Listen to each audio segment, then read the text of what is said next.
Welcome back with another video. 1931 में one panchayat नियमावली आती है जो वन पंचायतों के गठन और उनसे जुड़े हुए नियमों के बारे में बताती है।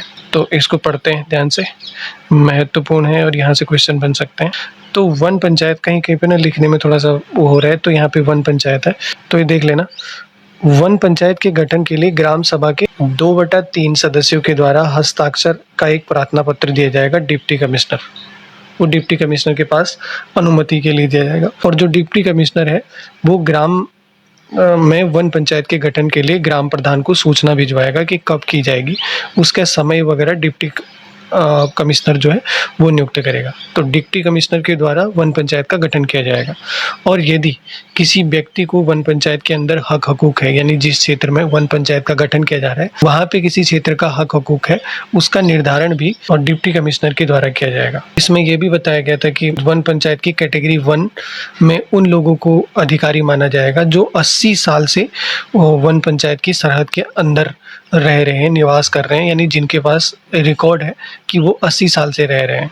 5वां है, तो पंचायत में कम से कम 3 सदस्य होंगे और अधिक से अधिक 5 सदस्य, यानी इन सदस्यों को पंच कहा जाता था। कम से कम 3 पंच होंगे और अधिक से अधिक 5 पंच होंगे, और सभी सदस्य मिलकर अपना एक सरपंच चुनेंगे। और ये जो चुनाव होगा, इन सदस्यों का चुनाव वो हाथ उठाकर होगा, यानी एक सभा की जाएगी, उस सभा में बहुत सारे लोग होंगे और उन सभी लोगों से बोला जाएगा कि कितने लोग एक को पंच चुनने के लिए या सरपंच चुनने के लिए सहमत है, तो हाथ ऊपर करेंगे। तो जिसको ज़्यादा वोट पड़ेंगे, जिसके उसमें ज़्यादा हाथ ऊपर उठेंगे, तो उसको मान लिया जाएगा। ठीक।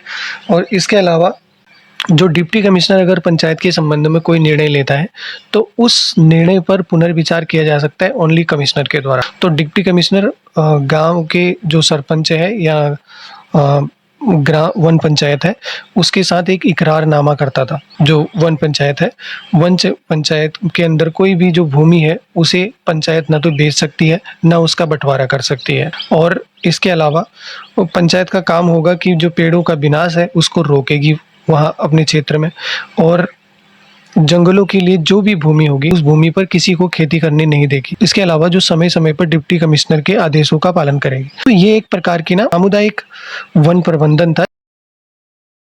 जो पंचायत अधिकारी है वो जंगलात अधिकारी यानी वन अधिकारी के समान था। जो जंगलात अधिकारी होता है वो लोगों पर मुकदमा दायर कर सकता है, तो वैसे ही जो वन पंचायत का जो सदस्य है वो लोगों पर मुकदमा भी जारी कर सकता था और उस समय के हिसाब से 5 रुपए का जुर्माना भी लगा सकता था। और इसके अलावा बिना वनों को हानि पहुंचाए वो वहाँ पे बिनाई भी कर सकते थे, यानी पत्थर काट लिए जा सकते थे, और वहाँ से जो घास वगैरह है उसको बेच सकते थे, यहाँ पे चराई कर सकते थे, और लकड़ी को जलाने के लिए इकट्ठा भी करवा सकते थे।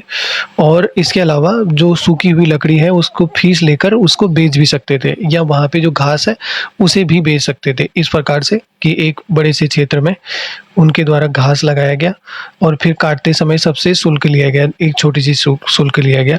इसके लिए उन्होंने एक पंचायत आय फंड भी बनाया था, यानी ये जो पैसा था ये पंचायत आय फंड में रखा जाएगा। जो पंचायत है ना, इसमें थोड़ा बहुत लिखने में थोड़ा ऊपर नीचे हुआ है तो ध्यान से सुन लेना। जो पंचायत है उसका जो कोरम होता था, उस कोरम में, यानी जो उसका कोरम होता था वहाँ पे, उसमें पंचायत का 2/3 सदस्य होना जरूरी था और बहुमत से ही पास होता था। यानी कोरम जैसे को कितने भी सदस्य हो, जैसे 9 सदस्य होते तो 9 सदस्य का 2/3 सदस्य होना जरूरी है यहाँ पे। इससे 3 बारी तो 6 सदस्य होना जरूरी हो जाता है इस कंडीशन पे। सेम ऐसा ही तो ये जो भी निर्णय लेती थी पंचायत, तो वो पंचायत का वो निर्णय बहुमत के आधार पे होता था।